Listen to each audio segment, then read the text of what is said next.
Hello everyone and welcome back to another Raiders video. In this video, I'll be giving my Raiders Colts game preview, so let's get into it. So officially eliminated from the playoffs after a close, tough loss to the Colts. I thought the Colts controlled the game for most of the game. So I did not feel good about this game as we were in the second half or fourth quarter at all. The Colts had control. They ran the ball pretty well with Jonathan Taylor. He didn't really kill us, but he did enough. Added on with Trey Sermon, who had 27 yards. They did their thing in the running game. Minshew only passed the ball 23 times, and I don't even remember him passing the ball that much in the fourth quarter or even third quarter. They mostly ran the ball and pretty effectively. Of course, our offense kind of struggled again. They ended up putting up 20 points. Of course, a lot of drives that were just wasted, like a really bad, field position, being on those fourth and shorts and being in no man's land. Right, you can't really go for a field goal, but you don't want to punt it either. We had to end up punting it. One time we had a 4th and 1, became a 4th and 6 off a false start penalty, and we had to punt the ball. So a lot of just drives wasted. We could actually move the ball pretty well in this game. I don't know why we passed the ball 47 times, but the running game was not looking that good either. So I can't say we should have absolutely stuck with the running game since we were down by a possession or two the whole game pretty much. And Zimmy Wright only had 20 carries, 71 yards. Not really his best game. And I understand passing the ball a lot. I thought it looked not that bad, though. O'Connell had 299, his new career high, and 2 touchdowns, both to Adams. Adams got 21 targets. But even then, we had other guys get involved. Jacoby Myers with 6 catches. Austin Hooper with 3 catches. Trey Tucker with 2 of them. Amir Abdullah with a huge third down conversion on an 18-yard catch in the first quarter on our first drive. Of course, that first drive looked good, as it always does, but ended in a field goal. After that, we kind of struggled to get more points. We didn't move the ball again, but once we got to midfield, it kind of just stalled out for us. Couldn't even get in the field goal range. And eventually did score 2 more touchdowns. But let's be real, the first Devontae Adams touchdown, we got kind of lucky because of their special teams penalty, roughing A.J. Cole. So that gave us a first down, but that was going to be another punt, and the Colts ball again. Luckily kept the drive going and also scored on the drive to Adams. Our defense, not going to say they look bad because they did force a lot of punts, but no turnovers, only 1 sack, kind of got ran all over. The first time I really remember us giving up over 100 yards rushing in a while. And just that run defense that's been bad pretty much most of the year is back to being bad in this game. And you could say it cost us. We also couldn't run the ball as well. Like, credit to the Colts, I thought that we'd be a way more physical team on both sides of the ball, and that was not the case. We couldn't stop the run, and we couldn't run the ball ourselves. So, respect to how they played. Of course, they were pretty effective in passing the ball as well.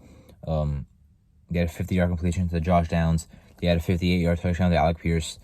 Our defense is not looking as good. Now, of course, a lot of people are talking about the Jack Jones PI. At first, I thought it was not that catchable, but after seeing a replay, I could say that maybe it was catchable. But regardless, it would have been 3rd and 3 because Janarius Robinson jumped off sides. But, still, it would have been a 3rd down.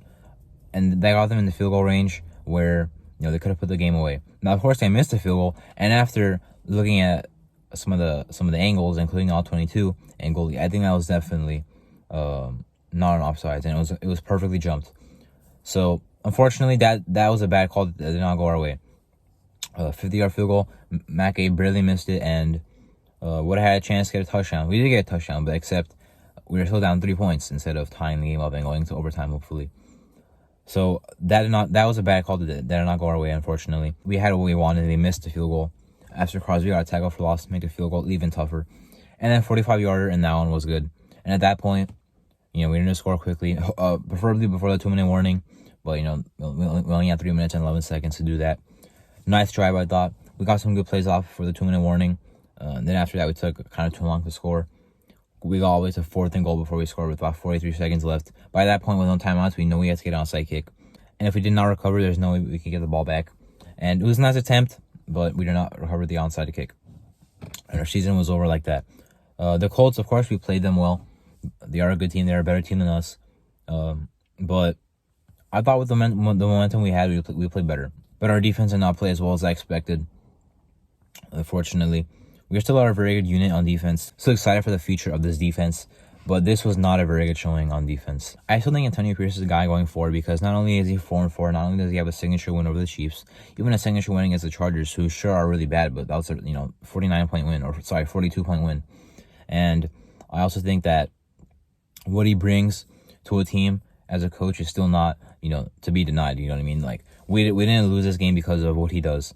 Now, sure, his clock management has been pretty, questionable in this game. The Miami game was pretty questionable. Some other moments in there, but unfortunately, like that, he's an intermittent coach. Still got to learn those things, and I think he will the full off season. But the offensive struggles are not on him. We have the defense to continue winning with. He can still coach linebackers. We can still have our defensive coordinator. Hopefully, Patrick Graham does not go anywhere. Just got to switch up the offensive coordinator. Maybe get a new quarterback. Now, watching Michael Penix yesterday, I would love to get Michael Penix. At this point, I don't really care what his injury history is or how old he is. Quarterbacks have the most longevity of any position in the league. I'll just draft Michael Penix if we can in the second round. You know what I mean? Because or we pick at third. We pick currently at 11th overall. We'll see how it changes after week 18. But I would not think that Jalen Daniels is going to be there at 11th overall if that's where we pick. Like the combine is going to skyrocket his draft stock. Maybe if the draft was right now, maybe he'd be there. But after the combine, there's no way. He's going to do exactly what Anthony Richardson did and bring his stock up all the way up to as high as he did with him going at 4th overall, and especially with Richardson actually looking good in his 3 or 4 games that he actually played this year. If that's the case, if Penix, his stock is really in the second round, I would just wait until the second round and try and get him there. Like, I'm not a big Bo Nix fan. Even though he doesn't love to rush the ball, he still has good pocket mobility. He has very good pocket presence as well. Like, he has the mobility. He's not a dual threat quarterback, but he has the mobility that we would actually want. Of course, all the arm strength in the world, all the accuracy in the world. I don't care if he's left-handed. Tua's left-handed too, and he leads the league in passing. So I would love to have Michael Penix, preferably in the second round though, and take someone else on defense in the first round, maybe a Jason Newton, maybe a Clay McKinstry, some other guys, maybe like a Nate Wiggins. I'm not sure. I haven't watched this tape yet, but now for week 18, I don't really care about tanking. I would hate to lose to the Broncos and lose our streak anyway. I don't like the Broncos. We have a whole win streak over them. So hopefully we beat them. Hopefully we stop them from having a winning record. They are eliminated from the playoffs at 8-8, but if they beat us, they have a winning record. I'm not trying to let that happen. We're already guaranteed to have a losing record because we're 7-9. But I'm trying to bring them down with us. You know what I mean? I don't want them to have a winning record this season. I want to win that game, sweep them again for the 4th straight year, and the season off on a high note, right? And also, Antonio Pierce would be over 500 as a coach. He'd be 5-4, and I do think we should keep him. Same with Champ Kelly, but offensive coordinator, that would be a huge hire in the offseason. And that's the one that we got to hit on. And I think that is going to be very important to our success next year. Same with quarterback, but I think offensive coordinator is a little bit more important. I think our offense could be better with Aaron O'Connell and a different play caller. Of course, it could be better with both a new play caller and a new quarterback, but mostly the OC hire is going to be the thing that I think is more important. Anyway, that's my Raiders Colts game recap. I'm Marto, and thank you for watching.